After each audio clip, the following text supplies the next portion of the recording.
जय हिंद दोस्तों, मैं धर्मेंद्र कुमार आपका स्वागत करता हूं आपके यूट्यूब चैनल नेक्स्ट न्यूटन पर।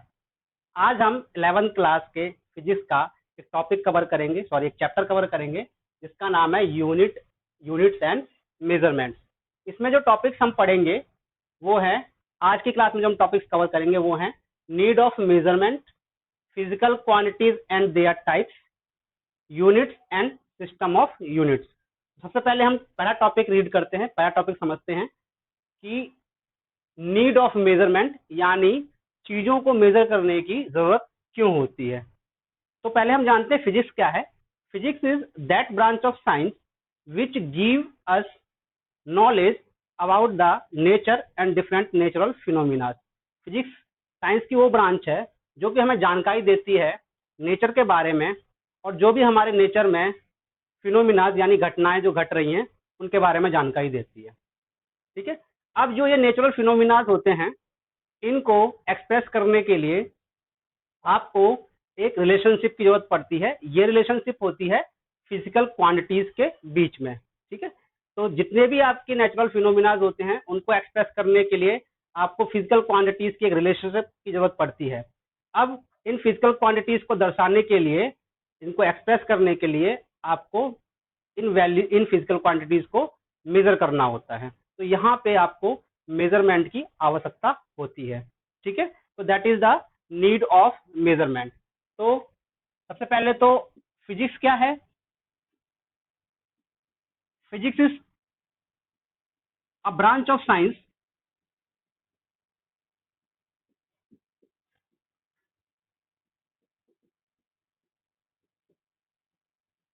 that gives us knowledge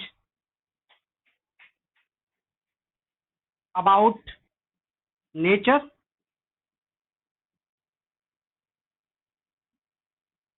and different natural phenomena। ठीक है, तो फिजिक्स जो है वो हमें नॉलेज देती है नेचर के बारे में और जो नेचर में जो भी घटनाएं परिघटनाएं हो रही हैं उनके बारे में। अब इन नेचुरल फिनोमिनाज को एक्सप्रेस करने के लिए हमें एक रिलेशनशिप की जरूरत पड़ती है और ये रिलेशनशिप्स होती हैं फिजिकल क्वांटिटीज के बीच में। यानी to express these phenomena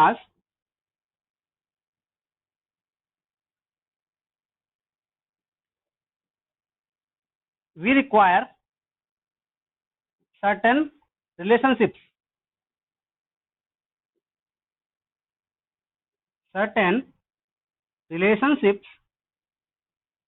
between different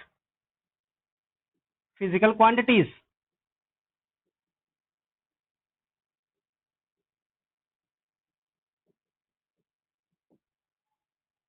ठीक है, तो इन फिनोमेना को एक्सप्रेस करने के लिए हमें जो है एक रिलेशनशिप चाहिए होती है और ये रिलेशनशिप जो होती है ये फिजिकल क्वांटिटीज के बीच में होती है और इन फिजिकल क्वांटिटीज को मेजर करना जरूरी होता है, यानी इनकी वैल्यू देनी जरूरी होती है। ठीक है, तो यहाँ पे हमारी जो मेजरमेंट है उसकी जरूरत पड़ती है। यानी for these relationships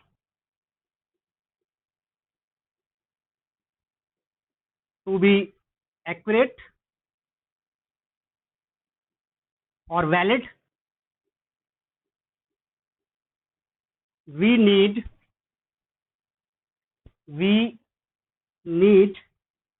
to measure these physical quantities। तो यहाँ पे हमें जरूरत महसूस होती है कि हम जो है इन फिजिकल क्वांटिटीज को मेजर करें। ठीक है, तो ये हमारा पहला टॉपिक है, बहुत छोटा सा टॉपिक है। हमें बस ये समझना है कि हमें मेजरमेंट की जरूरत क्यों पड़ती है। ठीक है, अब हम दूसरा टॉपिक कवर करते हैं जिसका नाम है physical quantities and there types. तो दूसरा टॉपिक है हमारे पास फिजिकल क्वांटिटीज क्या होती हैं और कितने तरह की होती हैं, यानी physical quantities and there types. तो सबसे पहले जानते हैं फिजिकल क्वांटिटीज क्या हैं।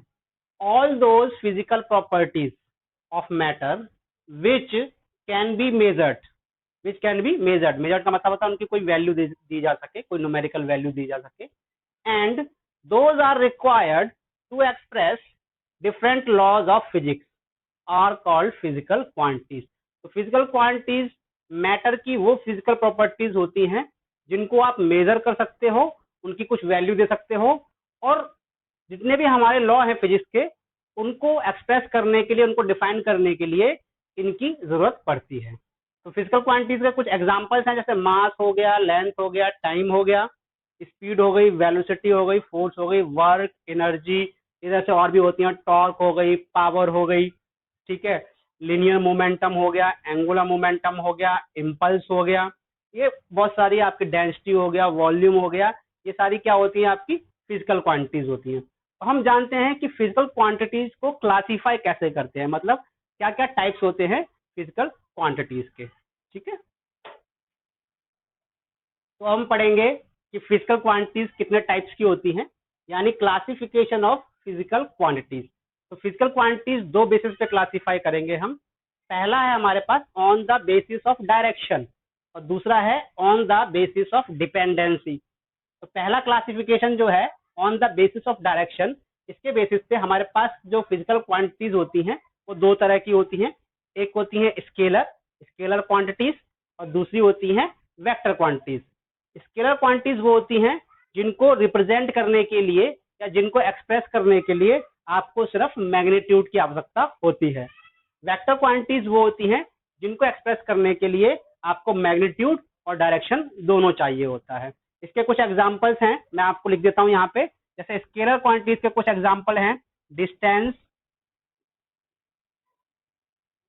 Speed, time,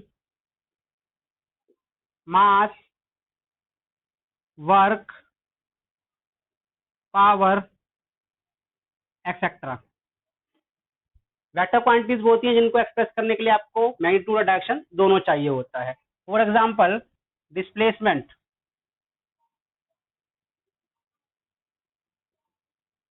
velocity, acceleration, force, torque, linear momentum. तो जो वेक्टर क्वांटिटीज होती हैं उनके सिंबल के ऊपर जो है वेक्टर नोटेशन लगाना पड़ता है। फॉर एग्जांपल हमारा जो फोर्स होता है उसको हम एफ से रिप्रेजेंट करते हैं, तो इसके ऊपर हमें वेक्टर का नोटेशन लगाना जरूरी है, जिससे हमें पता चल जाता है कि ये क्वांटिटी जो है वो एक वेक्टर क्वांटिटी है। अब दूसरा क्लासिफिकेशन है हमारे pass on the basis of dependency. इस बेसिस पे आपका जो फिजिकल क्वांटिटीज होती हैं वो दो तरह की होती हैं, फंडामेंटल या बेस क्वांटिटीज, फंडामेंटल कह लो या बेस कह लो, और दूसरी होती है डिराइव्ड यूनिट्स, ठीक है। तो फंडामेंटल और बेस क्वांटिटीज क्या होती हैं? फंडामेंटल और बेस क्वांटिटीज वो क्वांटिटीज होती हैं जो कि दूसरी फिजिकल क्वांटिटीज के ऊपर डिपेंड नहीं करती हैं, ठीक है। These are those physical quantities which do not depend on other physical quantities. तो ये जो है नंबर में 7 होती हैं, 7 नंबर होते हैं, मतलब 7 फिजिकल क्वांटिटीज ऐसी होती हैं जिनको हम फंडामेंटल फिजिकल क्वांटिटीज कहते हैं। इनके बारे में बताऊंगा आपको भी डिटेल में। ड्राइव्ड फिजिकल क्वांटिटीज वो होती हैं जो कि डायरेक्टली और इनडायरेक्टली फंडामेंटल फिजिकल क्वांटिटीज के ऊपर डिपेंड करती हैं, ठीक है। तो मैं दोनों के ही आपको एग्जांपल बताऊंगा, कौन कौन सी फंडामेंटल क्वांटिटीज होती हैं, कौन कौन सी ड्राइव्ड फिजिकल क्वांटिटीज होती हैं। ओके, फंडामेंटल या फिर बेस फिजिकल क्वांटिटीज जो होती हैं वो फिजिकल क्वांटिटीज होती हैं जो कि दूसरी फिजिकल क्वांटिटीज के ऊपर डिपेंड नहीं होती हैं, ठीक है। ये 7 संख्या में होती हैं। पहली हमारे पास mass, length, time, temperature, electric current, amount of matter and luminous intensity. ये सातों आपकी जो है वो फंडामेंटल या फिर बेस फिजिकल क्वांटिटीज कहलाती हैं। अब हम बात करते हैं ड्राइव्ड फिजिकल क्वांटिटीज क्या होती हैं। ड्राइव्ड फिजिकल क्वांटिटीज क्या होती हैं? ड्राइव्ड फिजिकल क्वांटिटीज वो फिजिकल क्वांटिटीज होती हैं जो कि डायरेक्टली और इनडायरेक्टली इन 7 फंडामेंटल क्वांटिटीज पे डिपेंड करती हैं। इनके कुछ एग्जांपल्स हैं। फॉर एग्जांपल आपका फोर्स है, आप देखेंगे यहाँ पे फोर्स जो है एक ड्राइव्ड फिजिकल क्वांटिटी है जो कि डायरेक्टली किस पे डिपेंड कर रहा है? मास पे और एक्सीलरेशन पे डिपेंड कर रहा है, ठीक है। इस तरह से वर्क हो गई, एनर्जी हो गया, power, torque, acceleration, this is linear momentum, this is magnetic field, this is electric field, this is angular momentum, displacement, velocity, volume, density, ये सारे जो हैं आपके क्या होते हैं, ड्राइव्ड फिजिकल क्वांटिटीज होते हैं। अब हम जानेंगे कि यूनिट्स क्या होती हैं, थर्ड टॉपिक कवर करेंगे, यूनिट्स क्या होती हैं और सिस्टम ऑफ यूनिट्स क्या होते हैं, इनके बारे में डिस्कस करेंगे। ओके, अब जानते हैं कि यूनिट क्या होती है, कितने टाइप्स की होती हैं और सिस्टम ऑफ यूनिट क्या होता है। तो सबसे पहले तो हम जान लेते हैं व्हाट इज यूनिट। एक्चुअली में a unit is a basic standard internationally accepted reference. ये एक रेफरेंस होता है जो कि इंटरनेशनली एक्सेप्टेड है और स्टैंडर्ड फॉर्म में है, जिसकी आवश्यकता यानी रिक्वायरमेंट होती है to express the measurement of any physical quantity. किसी भी फिजिकल क्वांटिटी को के मेजरमेंट को एक्सप्रेस करने के लिए आपको एक इंटरनेशनली एक्सेप्टेड स्टैंडर्ड रेफरेंस चाहिए होता है, उसी को हम क्या कहते हैं, यूनिट कहते हैं। तो कोई भी फिजिकल क्वांटिटी जो है, फिजिकल क्वांटिटी को हम एक्सप्रेस करते हैं न्यूमेरिकल वैल्यू इनटू यूनिट। ठीक है, जैसे फिजिकल क्वांटिटीज को हमने सिंबल दिया Q और न्यूमेरिकल वैल्यू को हमने सिंबल दिया N और U को हमने क्या, यूनिट को हमने सिंबल क्या दिया, U। तो कोई फिजिकल क्वांटिटी Q जो है वो बराबर होती है N into U, where N is the numerical value and U is the unit. U को हम जो है साइज ऑफ यूनिट भी कहते हैं। अगर आप U को चेंज करेंगे, मतलब साइज ऑफ यूनिट को कम या ज्यादा करेंगे, तो आपकी जो न्यूमेरिकल वैल्यू है वो भी चेंज होती है। जब आप U का साइज बढ़ाएंगे तो आपकी N की वैल्यू कम होगी और जब आप U का साइज घटाएंगे तो आपकी N की वैल्यू ज्यादा होगी। फॉर एग्जाम्पल, मैं एग्जाम्पल लेता हूं, मान लीजिए आपकी लेंथ है, वो आपने लिया है 100 centimetre. So this is N and this is U. Centimetre is the unit and 100 is the numerical value. अगर आप इस सेंटीमीटर से मीटर में चेंज करेंगे, यानी U का साइज बढ़ाएंगे, तो आपकी ये वैल्यू जो है वो 1 हो जाएगी। तो आपने देखा कि जब आपने U का साइज बढ़ाया तो N की वैल्यू क्या हो गई, कम हो गई। तो किसी फिजिकल क्वांटिटीज को आप कितनी भी N और U के फॉर्म में रिप्रेजेंट कर सकते हैं, यानी Q बराबर N1 U1 is equal to N2 U2 is equal to N3 U3. So this is the representation of any physical quantity in terms of numerical value and unit. हम जानते हैं units कितने तरह की होती हैं। ओके, अब जानते हैं कि यूनिट्स के टाइप्स क्या होते हैं, यानी यूनिट्स कितने टाइप्स की होती हैं। तो यूनिट्स जो हैं वो दो टाइप्स की होती हैं। एक होती है हमारी फंडामेंटल यूनिट्स, जिनको हम बेस यूनिट्स भी कहते हैं। दूसरी होती है हमारे पास ड्राइव्ड यूनिट्स। ठीक है, तो सबसे पहले हम जानते हैं फंडामेंटल यूनिट्स क्या होती हैं। जो हमारी 7 फंडामेंटल फिजिकल क्वांटिटीज थी, उनकी यूनिट्स को हम जो है फंडामेंटल यूनिट्स कहते हैं। जैसे मास की जो यूनिट है किलोग्राम, वो एक फंडामेंटल यूनिट है। इस जैसे लेंथ की मीटर होती है, टाइम की सेकंड होती है, टेम्परेचर की केल्विन होती है, इलेक्ट्रिक करंट की एम्पेयर होती है, अमाउंट ऑफ मैटर की मोल होती है और ल्यूमिनस इंटेंसिटी की कैंडला होती है। इन यूनिट्स के शॉर्ट सिंबल जो हैं वो मैंने ब्रैकेट में लिखे हुए हैं। किलोग्राम का kg, मीटर का m, सेकंड का s, केल्विन का k, एम्पेयर का a, मोल का mol, मोल उसको भी मोली कहते हैं, कैंडला का cd। अब हम जानते हैं कि ड्राइव्ड यूनिट्स क्या होती हैं। ड्राइव्ड यूनिट्स वो यूनिट्स होती हैं जो डायरेक्टली या इनडायरेक्टली फंडामेंटल यूनिट को मल्टीप्लाई करके या फिर डिवाइड करके या जोड़कर बनाई जाती हैं या ड्राइव की जाती हैं। ठीक है, यानी ड्राइव्ड यूनिट्स जो होती हैं वो डायरेक्टली और इनडायरेक्टली फंडामेंटल यूनिट्स पर डिपेंड करती हैं या उनसे ड्राइव की जाती हैं। फॉर एग्जांपल, एरिया मेरी एक फिजिकल क्वांटिटी है, इसकी जो यूनिट होती है वो स्क्वायर मीटर होती है। अब स्क्वायर मीटर का मतलब हो गया मीटर इंटू मीटर। ये भी मेरी एक फंडामेंटल क्वांटिटी है और ये भी मेरी एक फंडामेंटल क्वांटिटी है, सॉरी फंडामेंटल यूनिट है। ये भी मेरी एक फंडामेंटल यूनिट है और ये भी मेरी एक फंडामेंटल यूनिट है। दोनों को मल्टीप्लाई कर एरिया की यूनिट ड्राइव कर ली है। तो square metre is a derived unit जो कि किसकी है, एरिया की है। इस तरह से cubic metre is a derived unit of volume.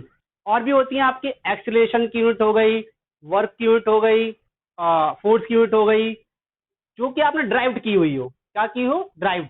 जैसे वर्क यूनिट जो होती है वो जूल होती है, जो कि एक ऐसा यूनिट है। लेकिन अगर आप उसकी यूनिट ड्राइव करना चाहें तो आप उसकी यूनिट भी ड्राइव कर सकते हैं, यानी उसकी ड्राइव्ड यूनिट भी निकाल सकते हैं। फॉर एग्जाम्पल, वर्क बराबर होता है आपका फोर्स इंटू डिस्प्लेसमेंट, और फोर्स बराबर क्या होता है? फोर्स होता है mass into acceleration into displacement, या आप इसका mgs से भी निकाल सकते हैं। तो मास की जो यूनिट हो गई वो हो गई केजी, एक्सीलरेशन की यूनिट हो गई मीटर पर स्क्वायर सेकेंड, और डिस्प्लेसमेंट की यूनिट क्या हो गई? मीटर। तो इनको अगर आप कंबाइन करेंगे, मल्टीप्लाई, तो ये आएगा KG square metre per square second, KG square metre per square second. So this is the derived unit of work. तो this is the derived unit of work. तो ड्राइव्ड यूनिट वो units होती हैं जो कि आप ड्राइव करते हो किनसे? फंडामेंटल यूनिट से। तो आज का टॉपिक, आज के जितने टॉपिक्स हैं वो मैं यहीं पे खत्म करता हूँ। सिस्टम ऑफ यूनिट्स मैं नेक्स्ट वाले वीडियो में आपको समझाऊंगा। तो आज के लिए इतना ही। हमारे यूट्यूब चैनल को आप जरूर सब्सक्राइब कर लीजिए, ताकि जो भी आने वाले वीडियोज है लेटेस्ट वो आप देख पाएं। जय हिंद।